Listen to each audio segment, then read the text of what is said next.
E se eu te falar que a anatomia tradicional que a gente aprende na faculdade não é o suficiente para a gente conseguir preparar o corpo do nosso aluno para as exigências do dia a dia dele?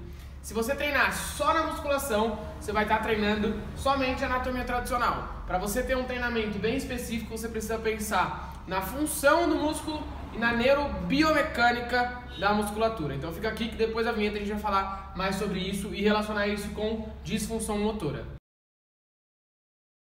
Fala aí galera que quer fazer o treinamento funcional, como que vocês estão? Meu nome é Bruno e hoje a gente vai falar sobre disfunção motora e também sobre anatomia tradicional, a anatomia que a gente aprende lá na faculdade, inserção, origem e também a anatomia funcional do movimento, ou a neurobiomecânica dos músculos, certo? O nome só é complicado, mas é bem simples de entender, fechou? Então vamos lá para o conteúdo sem mais enrolação. Seguinte, geralmente a gente pensa que a anatomia do músculo ela é fundamental para o fortalecimento desse músculo, certo? O que a gente aprende lá na faculdade, origem e inserção, onde o músculo se origina e onde vai ser a inserção desse músculo. E toda vez que eu for fazer algum movimento com esse músculo, a inserção vai até a origem. É basicamente isso, de um modo bem simplista, o que a gente aprende lá na faculdade, ou seja, a anatomia tradicional. E geralmente os aparelhos na musculação, todo tipo de aparelho e a abordagem dos profissionais hoje em dia é baseada nessa anatomia tradicional. E aí, como eu disse pra vocês, só a anatomia tradicional não supre a nossa necessidade. Eu tô falando que tá errado. Tudo que a gente aprendeu na faculdade até hoje tá errado. Então você tá falando que você é o revolucionário e tá tudo errado. Não tô falando isso. Eu tô falando que não é o suficiente. Não adianta a gente entender aonde a musculatura tá, entender só o movimento de inserção até a origem. A gente também precisa entender o movimento de origem até a inserção, porque ele existe. Então, abordar só a anatomia tradicional é simplesmente deixar de fazer o que você poderia fazer com o seu aluno. A gente precisa abordar a anatomia funcional ou a neurobiomecânica dos músculos para ter um treinamento muito mais abrangente com o nosso aluno, não simplesmente ficar fazendo um movimento que disseram para a gente na faculdade que o músculo é pré-determinado para fazer.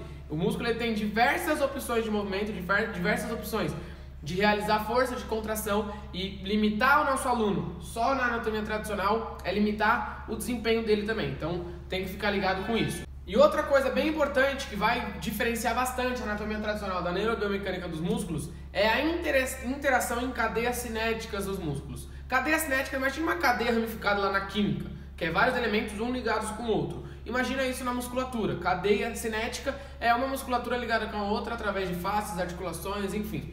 Isso seria uma cadeia cinética. Então, a interação entre cadeias cinéticas vai fazer muita diferença na hora que a gente for treinar o nosso aluno. E essa interação entre as cadeias cinéticas só vai acontecer se o nosso sistema nervoso central estiver trabalhando da maneira correta. Caso contrário, essa interação não acontece. Como que a gente precisa que essa interação aconteça? Trabalhando entre agonistas e antagonistas. Quando o músculo agonista está em atividade, o músculo antagonista tem que estar relaxado e vice-versa. Então, essas cadeias cinéticas, a interação entre elas é de extrema importância para que o movimento do nosso aluno seja mais bem feito e o treinamento obtenha um desempenho melhor, né? Não adianta só ficar fazendo lá 3 de 10 no bíceps rosca direta, sendo que o bíceps ele é inserido lá na escápula e também pode trabalhar de diversas outras formas em diversas diferentes cadeias cinéticas, certo? E pegando o gancho dessa questão de cadeia cinética, existe uma coisa que a gente chama de cadeia cinética aberta e cadeia cinética fechada, que são duas funções diferentes da mesma musculatura, como eu disse para vocês. Na anatomia tradicional, a gente só aprende a função de cadeia cinética aberta, inserção indo até a origem. Só que a musculatura também exerce a função de cadeia cinética fechada, origem indo até a inserção, para ficar mais fácil, bem simples. Cadeia cinética aberta é quando o nosso centro do corpo, a parte mais proximal do segmento que está em movimento, está parada, estabilizada, e a parte distal está em movimento. Eu não tenho nada apoiando, eu não tenho nem o meu pé e nem a minha mão fixo em algum ponto, como por exemplo, flexão de ombro. Eu tenho a parte proximal estabilizada e a parte distal movimentando, certo? Agora, se eu deixar a mão aqui parada na parede e descer o meu corpo, ou seja, a parte distal está fixa e o centro está movimentando, só que eu continuo fazendo a mesma flexão de ombro, só que em cadeia cinética fechada. Quando eu tenho cadeia cinética aberta, o músculo vai trabalhar de uma forma. Quando eu tenho cadeia cinética fechada, o músculo vai trabalhar de outra forma totalmente diferente. Por isso é tão importante trabalhar as duas maneiras dos músculos fazerem força, porque no dia a dia o seu aluno vai precisar dessa cadeia cinética aberta e fechada. Muito mais, mas na maioria das vezes ele vai precisar muito mais de cadeia cinética fechada do que aberta. E esse é o maior erro dentro do treinamento. Todos os profissionais visam apenas a cadeia cinética aberta. Vou dar um exemplo bem simples aqui para vocês vão entender de maneira bem simples. Supino. Supino eu faço adução horizontal de ombro, flexão e extensão de cotovelo. Só que a parte proximal parada, parte distal movimentando. Cadeia cinética aberta. Eu estou distanciando a minha mão do corpo. Um padrão de movimento de empurrar horizontal, distanciando a minha mão do corpo. Cadeia cinética aberta. Flexão de braço. Eu deixo a minha mão parada e empurro o meu tronco, ou seja, parte distal fixa, o tronco, que é a parte proximal, o centro do corpo, movimentando. Pensa aí na sua cabeça a flexão de braço que não dá pra fazer aqui, né?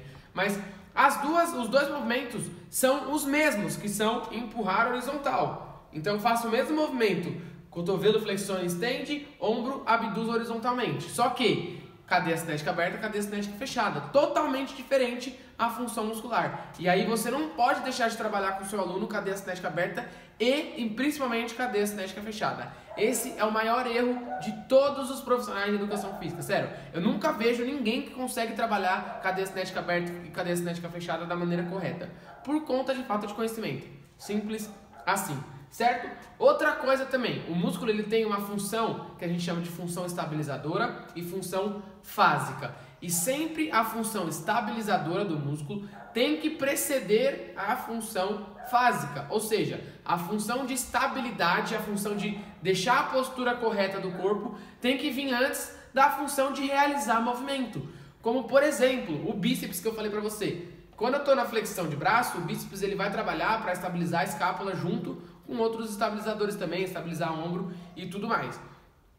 Essa função de estabilidade tem que vir muito antes do que a função de flexão de cotovelo que a gente aprendeu que o bíceps tem que fazer lá na anatomia tradicional. Então, se a gente levar em conta só o que a gente aprende na faculdade, a gente vai pensar que o bíceps, a única e exclusiva função do bíceps é flexionar o cotovelo, sendo que ele também tem outra função muito importante na estabilidade escapular, na estabilidade do ombro, glenomeral aqui, certo? Então, por isso é tão importante entender as duas anatomias, a anatomia tradicional e a anatomia funcional, neurobiomecânica dos músculos. Porque você entendendo isso, você consegue entender a função diferente do mesmo músculo que vai desempenhar funções totalmente diferentes em posições do corpo diferentes. E aí, o seu bíceps ele vai precisar estabilizar a escápula e o ombro em algum momento da sua vida. Se você treina ele só flexor de cotovelo, na hora que ele precisar estabilizar a escápula, ele não vai saber o que fazer, você não ensinou para ele, está totalmente inibido e aí você pode acabar lesionando, diminuindo o desempenho do seu aluno e tudo mais. Então é de extrema importância entender anatomia tradicional, anatomia funcional e também cadeia cinética aberta, cadeia cinética fechada, funções dos músculos, funções de todos os músculos, estabilizadoras e fásicas. Estabilizadora vem primeiro, fásica, que é produção de movimento, vem depois. E por que é tão importante a estabilização vir primeiro? Porque a estabilização ela é automática, você não fica pensando, vamos estabilizar aqui, vou travar o bíceps, não sei o que. Não, ela é automática. E por ser automática, ela é fixada no sistema nervoso central de forma muito fácil. Se você se estabilizar da maneira incorreta, ou seja, numa postura incorreta, o seu sistema nervoso vai entender aquilo como a postura ideal, porque é a postura que você está, vai fixar nos padrões motores, e aí toda vez que você precisar daquela musculatura para estabilizar, ele vai estabilizar da maneira incorreta. O sistema nervoso central vai mandar ele estabilizar da maneira incorreta.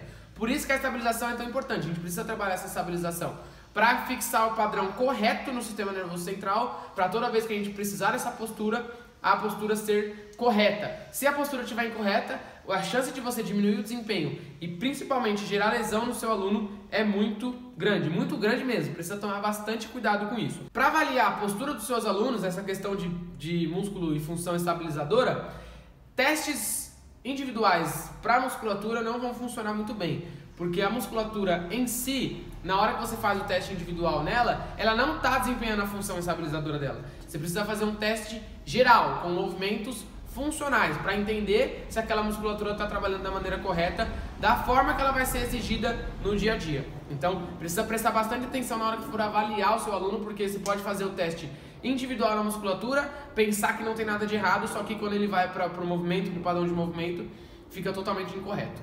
Fechou? Então, galera, esse foi o nosso vídeo de hoje, falando sobre disfunção motora. Qual é a influência que a anatomia tradicional e a anatomia funcional tem na disfunção motora? Qual é a influência que a cadeia cinética aberta e a cadeia cinética fechada, função estabilizadora e função fásica, tem na disfunção motora? Vocês perceberam? Se a gente não leva em consideração os dois pontos, com certeza o seu aluno vai ter um padrão disfuncional e com certeza, mais dia menos dia, ele vai lesionar. Então, a influência disso tudo na disfunção motora é muito grande. Por isso a gente tem que pensar sempre em todos os pontos que eu falei pra vocês no vídeo. Fechou? Então esse foi o nosso vídeo de hoje, espero que você tenha curtido. Se você gostou, já deixa o like pra ajudar a gente aí, porque ajuda bastante na divulgação e também pra eu saber se vocês estão curtindo o conteúdo, certo? Se inscreve no canal, ativa o sininho de notificação pra você ficar por dentro de todos os vídeos aqui do canal, 2 vídeos por semana. Por enquanto, tô pensando em aumentar isso no ano que vem. Deixa qualquer comentário que você queira aí, comente sobre o vídeo de hoje. Se você não concordou com alguma coisa que eu falei, pode comentar que eu respondo todos vocês. E também, não menos importante, me sigam lá nas redes sociais, porque lá tem conteúdos como esse e outros muitos mais todos os dias. Fechou? Então, tamo junto, forte abraço e até a próxima!